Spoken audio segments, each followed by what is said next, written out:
Today's episode of Second Life is brought to you by Parachute.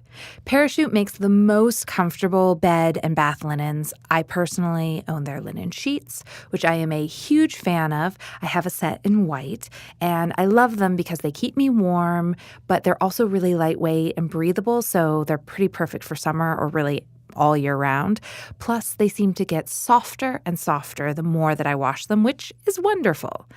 Visit parachutehome.com/secondlife for free shipping and returns on Parachute's very comfortable bedding and bath linens. They also offer a 60-day trial, so if you don't love your new stuff, you can always send it back. But to be perfectly honest, after drying yourself off for 60 days or sleeping beautiful, peaceful sleep on your great new sheets for 60 days, I'm pretty sure you're not going to return it because the stuff is fabulous. Just saying. And now, on to the show.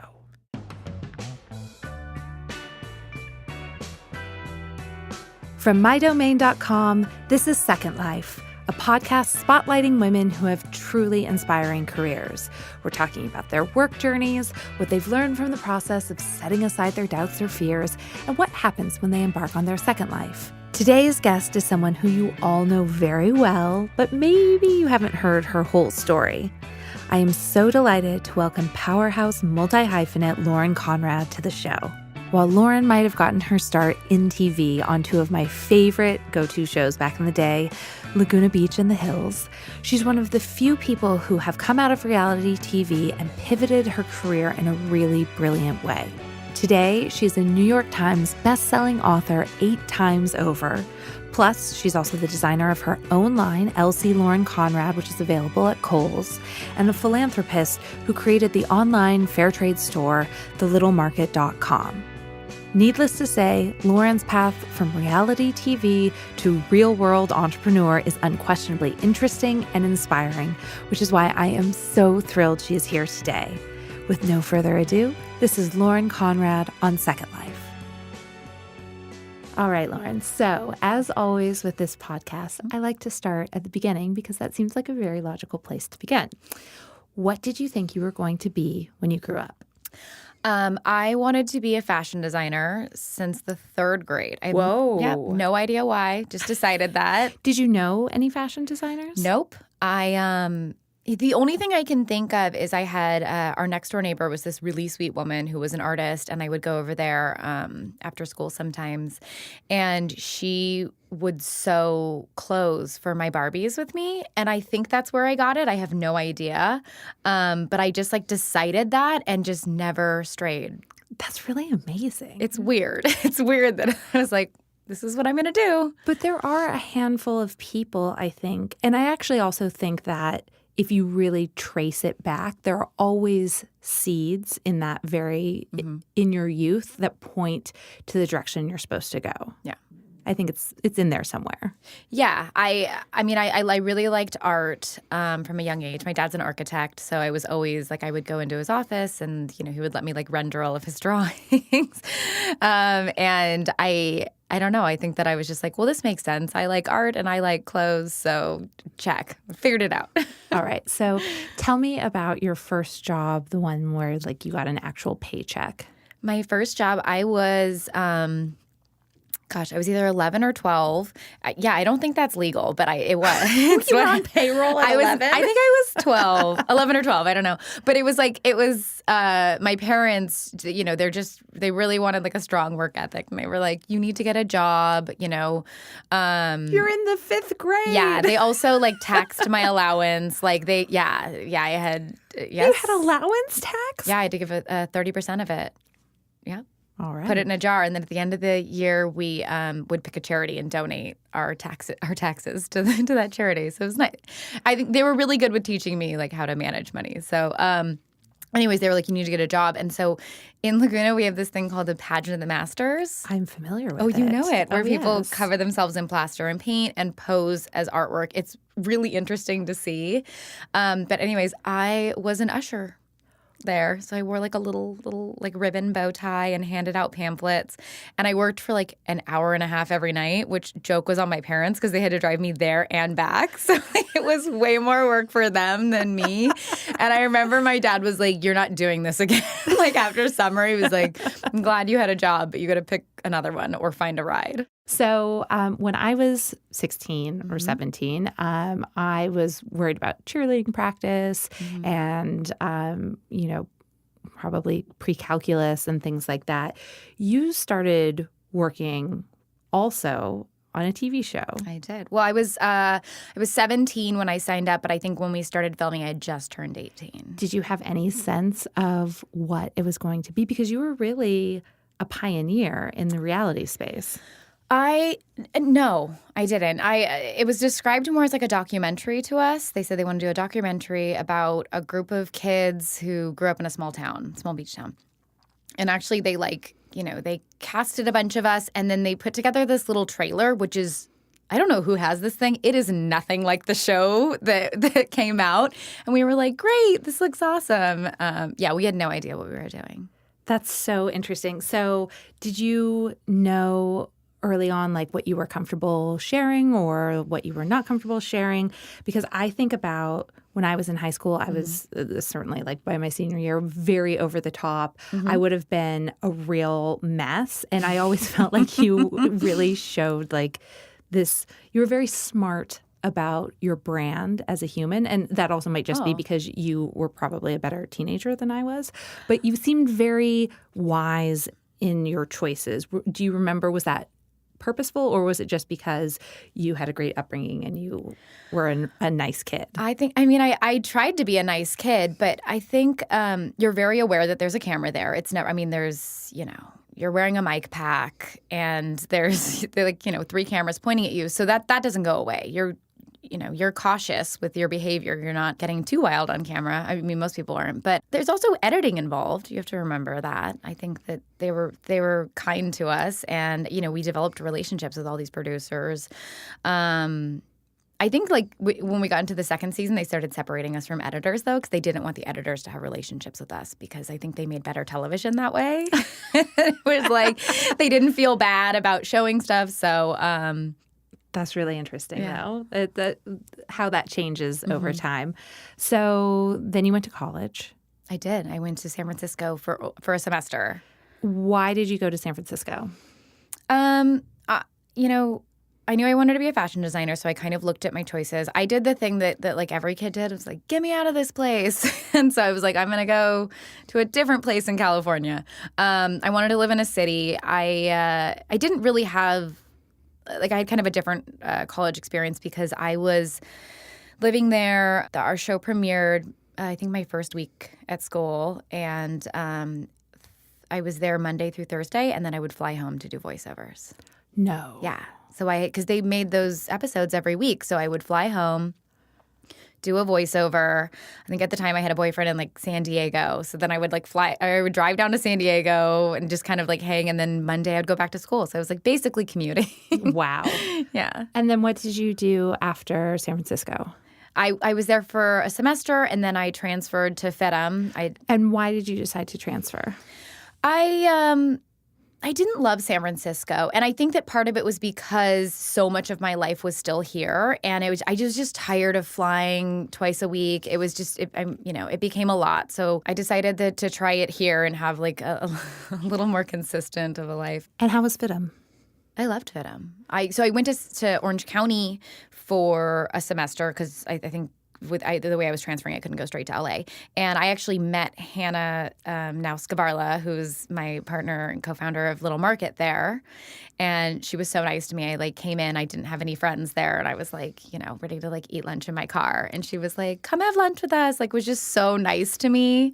And then didn't see her for a couple years and then randomly ran into each other again. And then, we've been very good friends ever since. That's amazing. So what kind of classes were you taking at FITM? I was taking my major was product development, so it was everything from pattern making to computer classes, and it was the broadest major, which is what I really liked because I wasn't sure where I wanted to end up. But to be honest, I didn't complete. I didn't graduate. I left because I felt like I was learning so much on the job, and I was, you know what I mean? Like, my life became school. So I was like, if I feel like at the end of this I still need more education, I will absolutely come back. But I remember one of my last classes, they were like, raise your hand if you want to own a brand someday or something. And I raised my hand, and he just looked at me and said, put your hand down. You don't count. And I was like, why am I here? That's so rude. No, he's actually really sweet. I liked him a lot. He was one of my favorite teachers. He was like he was teaching flat sketching. Okay, got it. So then at what point did you decide to go back to TV? I actually decided when I think I was living in Orange County. I was doing my semester at FITM, and I was talking about going to LA, and Adam DeVello, who was our producer, reached out to me, and he asked if I wanted to do it. And this is The Hills. This is The Hills, yes. And I honestly, I was broke, and I was like, yeah, I'm going to do that. That was pretty easy money. I'll do another season. Okay, so what did you like best about the show, and what did you not like, and what did you learn that you have carried forward? Oh man, I liked the people I worked with, and I don't just mean co-stars. I mean the crew. People like Sophia Rossi, who you had on this podcast, who's still one of my favorite humans in the world, and I love her so much. And I mean, I was on that show probably much longer because of her. It was a very interesting world. It was so fascinating to me how they made that show, and I really loved being a part of it. The worst part was it was hard to have a personal life, and I was, as I was getting older, I was like, okay, I've been doing this for a few years now. I'd like to kind of live for me, make my own mistakes, not be judged for them, kind of figure out who I am without all of this. Because I'm thinking about this now, it's before social media, really, right? So social media was just kind of starting. So it's got to be this crazy thing where it's like you're seeing how things come together and like how product is being created in some cases. But like it wasn't a world of, I feel like it's in that pre-utopia, like when there weren't cell phones in clubs in the same way, or there weren't like camera phones. And it was a different world. I mean, and you lived in LA at the time, right? Yeah. So you know. Yeah, everything's kind of changed, especially nightlife. I feel like it must have been a crucible of figuring out your sense of self. Because if you're thinking about like, this is how something is being portrayed, but like where's your own reality of it, and like harnessing like who you are as a brand, which is an experience I think all young people go through, is figuring out like, who am I? What do I stand for? How do I portray that to the rest of the world, to myself, to at work, all of that stuff. Yeah, I think the show would have been very different if we had social media, and I think it would have been worse, but I think I would have really liked the opportunity to, portray myself in a way where like I felt like I had some control. I was sort of handing that over to, production and editors. And while I feel like they were always pretty fair, or as fair as they could be, I think that nowadays, like reality shows, which I don't watch a ton of, but I think that like after every episode, everyone like goes online to like watch the fights and the, all of that. And it's just a lot of noise. So it just would have been very different. So you also interned at Teen Vogue. I did. Well, kind of.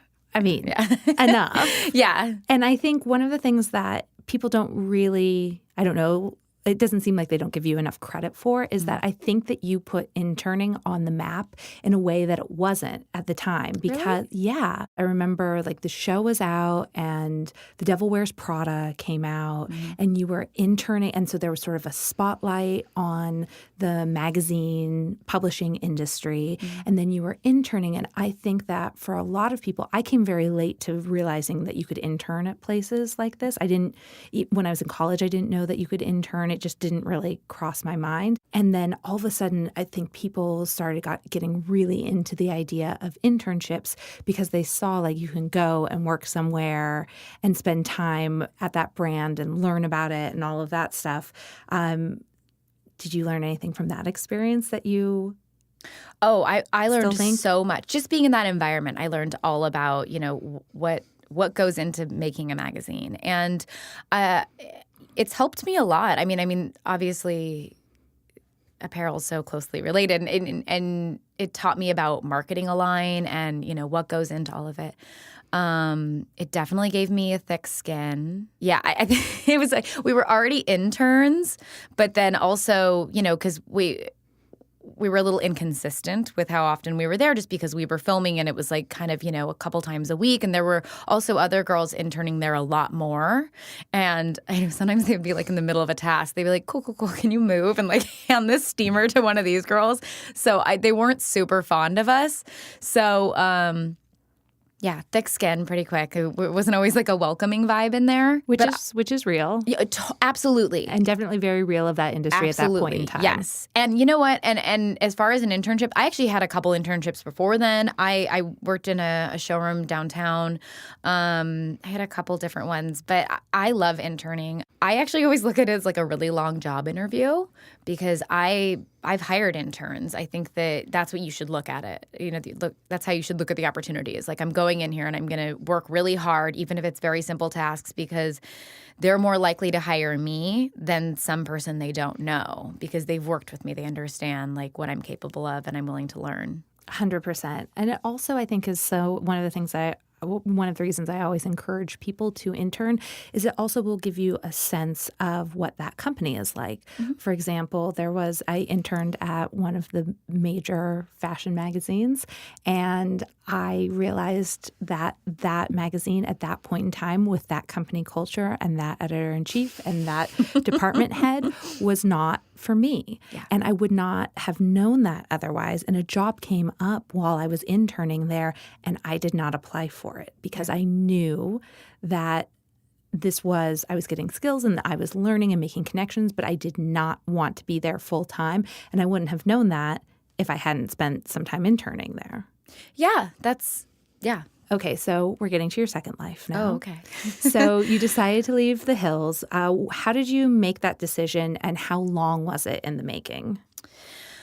I thought about it for a really long time. I did that show as long as I could do it and still be happy. It was, we did it for years, and it was hard. Not just the actual show, but just dealing with everything that came with it. And I left because I felt like the show was at a place where it could go on without me, and I didn't want my decision to affect everyone else, cast and crew. So we got to a point where I was like, you know what, they could keep going, and I could leave, and everybody's happy. Not a lot of fans of that decision. I think my mom was like the only one who really supported it. She was like, get out of there. But yeah, I just knew, and I had to stick with it because everybody was like, no, one more season, da-da-da. And it was sort of like, it was a good situation. We got to the point where we were being paid very well. It was, it was still doing well. I walked away from, a good opportunity, which I like. I like the idea of leaving people wanting a little more. I think it's always best to leave on top, or, when you almost on top. Maybe when you start a little lower than top, you're like, all right, bye. So did you have a plan about what you were going to do next? Had you been thinking about it? I assume. Yeah. I was writing my book at the time. My book was going to come out soon, so I had sold... Which book is this? Oh, sorry. My first book, L.A. Candy. So I had sold which I own in hardback. Oh, thank you. I appreciate that. So that book came out right after the show ended, or your season of the show ended. So you had to, and in the book world, for those people who don't know, it's a very long process. So that's something you had been working on for a long time. Oh, yeah. Right? It was written, and yeah. Did you know, like in your head, where you're like, okay, this is like, did you time it out specifically the way that it happened, where you thought, okay, I'm going to write the book. It's going to be slated for whatever it was, like a June 2009 release. The show ends in May. Did you plan it that way? I want to say yes. Okay. But I'm going to be honest and say I don't remember. Okay. I was very overwhelmed at that point. I was burning the candle at both ends. I was, filming late at night and then, writing a novel. I believe at that time I was either in talks or had already started working with Kohl's. You were already working with them. I was okay. Good. Because I went down the rabbit hole. I'm glad of you research. know.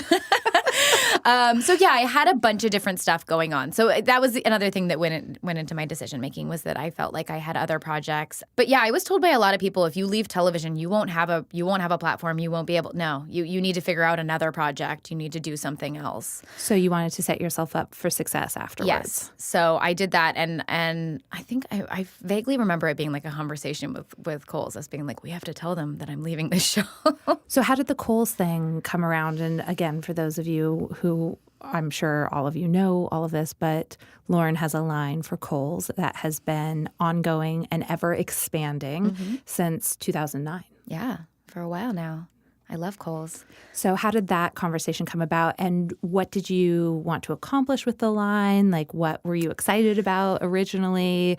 What was your favorite piece from that first collection? Oh man. Okay.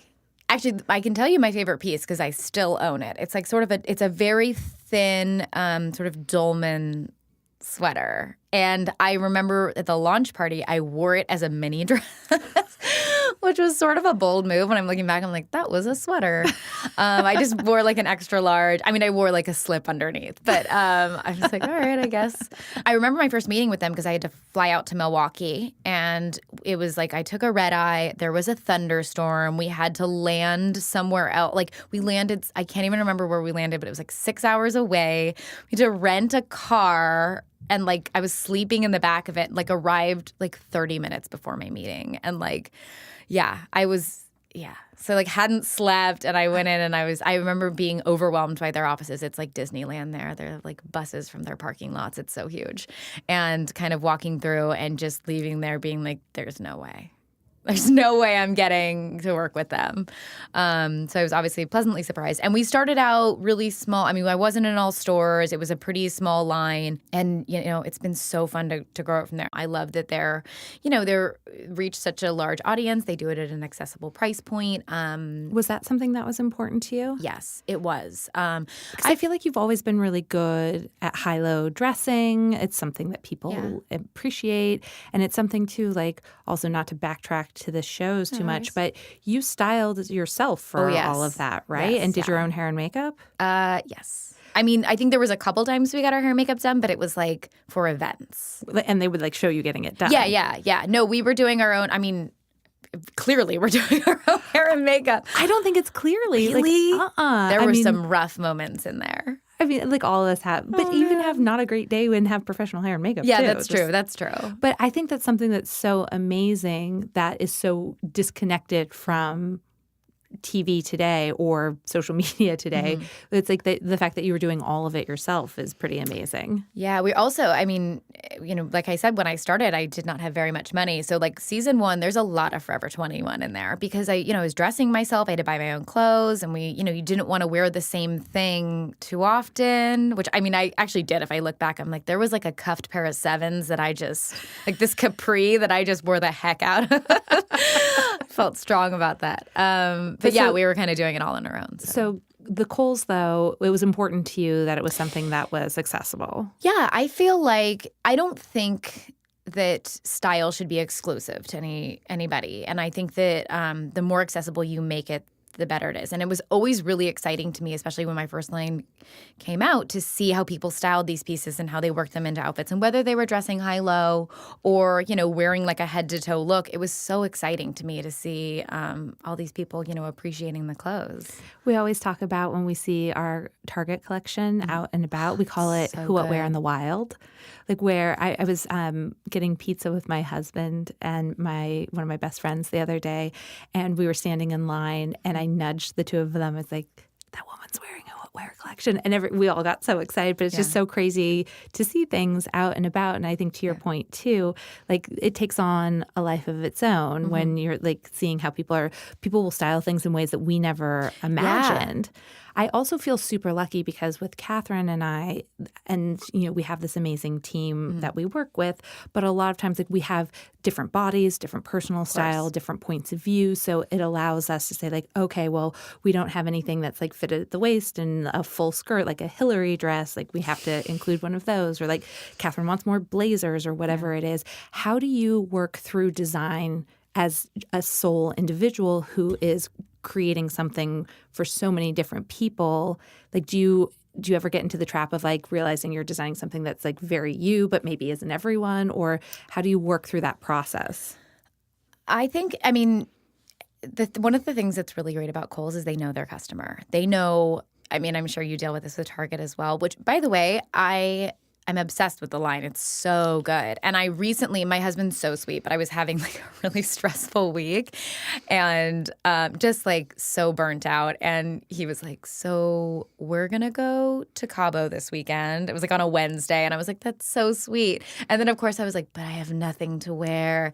And went into all like my old like kind of travel resort pieces and, you know, some stuff's changed since I had a baby. And I was like, none of this fits me. So literally just I think I wore all of your collection because there was like the next day I was in LA for a shoot and there was a Target right there. But it was so cute and so perfect. So you guys saved me. Thank you. Yeah. Thank you for sharing that. That yeah, makes me no, really it was happy. so great. I didn't even try anything on and it all fit.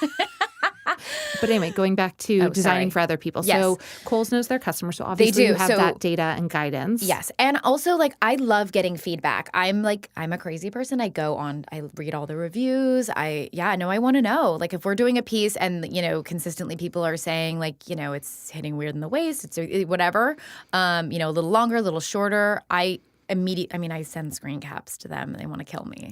I'm like, we need to fix this. And half the time it's like one person saying too long, one person saying too short because obviously everybody's body's different and you can't always win. So and it's not even a fit thing always. It's just a personal preference. Of course. Well, yeah. They'll be like, yes, like too much fabric, too thin, yeah. So and each piece is not going to be for everyone. That's the point, is you want to have a lot of variety in there. But in this last year, I was really excited to include plus in the collections. We take into mind, like, I'm always the one in a meeting when they like, you know, whether it's like a drop waist or just something that's like very, really cool, but I'm like, I couldn't pull that off. I don't want to ask other people. You know what I mean? Like, it's a very small group of people who are going to feel confident in this, then we usually cut it. Drop waist is hard, man. It's so hard. It's like Catherine's like the only person who can wear it. By the way, yes. Yes, she can. And she does it well. But I'm like, we're going to sell 3 of these.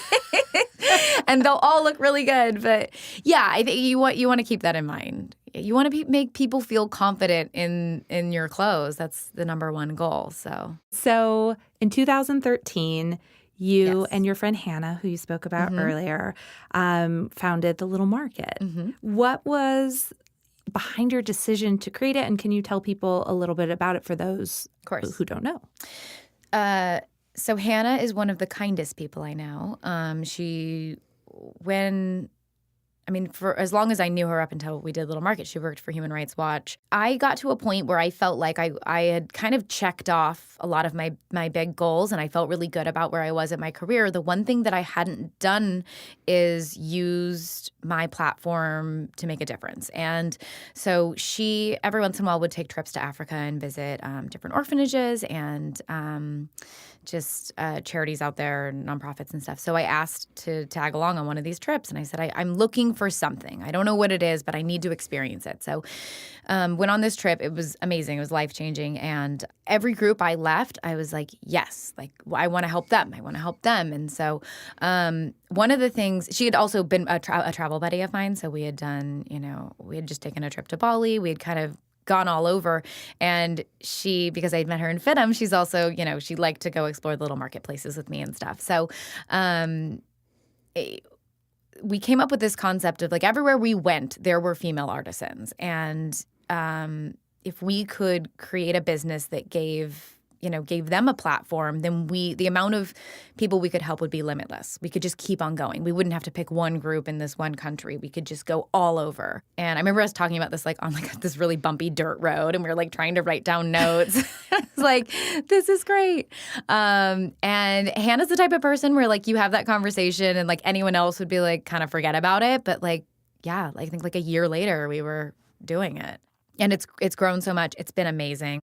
Everything we sell is fair trade. We work with artisans all over the world. We sort of seek out female artisans. A lot of places we go, there's male and female just because there aren't any all-female groups in those areas, and we still want to be able to reach all the people. We definitely focus on areas where women don't have the same rights as we do here. And we've found, the feedback we get is that when women are able to contribute to their household, their whole life changes. They're able to have a little bit more of a say. A lot of them opt to send their daughters daughters to school. A lot of women, which is, this is really sad, but will tell us that them getting a job and contributing to their household has actually stopped domestic violence, which is amazing. I mean, amazing for them to have that change in their life. So we're at the point now where we're seeing changes with all these groups, and it's awesome. It's probably my favorite thing I do. What kind of products would people find on the Little Market? We have, it's a lot of home products, a lot of things for the kitchen, everything from like tea towels to like olive wood bowls. We do a lot of like baskets and I'm forgetting. I mean, we sell so many things now. That's amazing. Did you know was it always meant to be a nonprofit? Yes. Yeah. I mean, Hannah and I both put in startup and then never took a salary. So, we as we went on, we worked. It takes a minute to be a nonprofit. But so it's exclusively online right now at littlemarket.com. But we're actually about to open a storefront in Palisades we're really excited about. Storefront in Los Angeles, yes, in the Pacific Palisades neighborhood of yes. LA and West LA. Mm-hmm. When is that happening? It would be so great if I knew that date. They've changed it like 3 times. I know that it's the summer? It's the last day of summer is when it opens. Great. I can tell you that. I don't know what date that is, and I apologize for that, but it opens the last day of summer. Okay, good. Yeah. Well, that's congratulations. Thank you. That's the first brick and mortar. Yes, yeah. It's my first brick and mortar. Are you working on the design of it? Is that different and exciting? It is. I mean, it's going to be done pretty simply, like very minimalistic inside, because all the products we carry are very bright and they come from all over. So it's a very eclectic mix. And we're really excited to carry a lot of one-of-a-kind pieces in there. So it's going to be very colorful in that shop. That's amazing. I know. I'm so excited. Also amazing. So I know we touched on your first book briefly, but can we talk about the fact that you've written a ton of books? 9 books. Yeah. Both there's beauty, style, entertaining, aka Celebrate. Yes. Good job. And then all of the novels yeah. as well. How do you do all of that? And why do you still like books? Because I love books, Uh-huh. but I feel like not everyone understands the power of books. I really love writing books. I'm not a huge reader, to be honest. I would rather write a book than read a book. I know that sounds crazy, but it really is. I love the creative process, and it doesn't matter what I'm making. So I love the whole. I mean, it's really stressful, but it's so much fun. And I really liked the guide. So Celebrate, my last book, which I also wrote with one of my very good friends. So that was really fun. One of my good friend, Leslie Bruce Amin, who is an author. She's best-selling author many times over. She wrote that book with me. And then my friend Yoni photographed it. And then my other good friend, Kate Martindale, styled it. So it was really fun on set. I mean, I was literally working with all my friends. But that can be tricky. Oh, yes, it can. This one wasn't. It was temporary. It was worked out well. It was really fun. I mean, there was definitely stressful. I mean, we threw 12 parties and we had to shoot them all. Yeah. And it got crazy. I mean, that's one of those things that you like the idea, and then when you actually have to execute, you're like, oh man, what did I sign myself up for? Yeah. And then you're shooting a clam bake and the sun's going down, and I'm like, get the shot. No one wants to eat the lobsters because they're very cold at this point. You're and you're not even allowed to eat them because you're taking exactly. By the way, we ate all the food. Nothing went to waste. If we baked a cake for a shot, we ate the cake. Yeah, nothing went to waste. We are living by this. Yeah, we did. Okay, so a lot of women who listen to this podcast, a lot of people who listen to this podcast are interested in sort of switching lanes or changing from one career to another. So as someone who has done a lot of different things and who has evolved her career in such a interesting and positive way, do you have any tips for people about how they should go about it? Well, everybody's different. I think that I think about some of the chances I've taken, and obviously I'm just in a very different place now that I'm married and I have a baby. I think they were a lot easier to make when I was on my own. I wasn't supporting anybody. I think I'm definitely more cautious now. So I think one thing, not to say that you can't make those decisions, I just think that when you're young, make all the mistakes. Do it. Figure out who you are, figure out what you love, because I feel so fortunate to have a job that I really am excited to do every day. And I know that is a little rare, but your job should bring you some joy. So if you're young and you're doing something that you don't really love, see if there's something you can do. Obviously, you have to support yourself and, take care of business. But if you can get a little joy out of your life, I feel like, take those chances when you're young to figure it out. So in this Instagram perfect world where everything always looks flawless, one of the things I really like to ask women about is mistakes. Can you tell us a time about a mistake that you made in your career and then hopefully a teaching moment that came out of it just to be real because not everything, our lives are not photoshopped. Of course. So many mistakes. One of the things that I learned that was a really valuable lesson that it's hard for me. I really love working with my friends because I work a lot. And so it's like when you get to that point, if you can work with your friends, it's almost like it's terrible, but it's like two birds, one stone. I'm like, this is us hanging out, right? Like this is me having work-life balance. So I love working with my friends, but I learned early on that you can't work with all your friends. There's only certain ones you can. And it's like traveling. You can't travel with all your friends. Yes, it is. So, you can love someone, but not travel well together. Absolutely. Yeah. And that's fine. But yeah, I had a couple things. How do you figure out?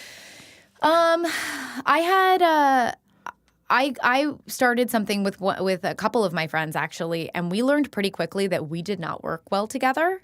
And fortunately, I think that we just were very open about it and said, let's not do this anymore. And it was fine. I think open communication is so important with any partner, especially in work. So that's good. And if you don't have that relationship with them, like maybe that's not a good work partner for you. So I think that's one of the biggest things is while it's so much fun to work with one of your friends, it's also hard when you take on like different amounts of responsibility and you know what I mean? Like one of you is kind of carrying and the other one's not contributing. But again, just open communication is so important.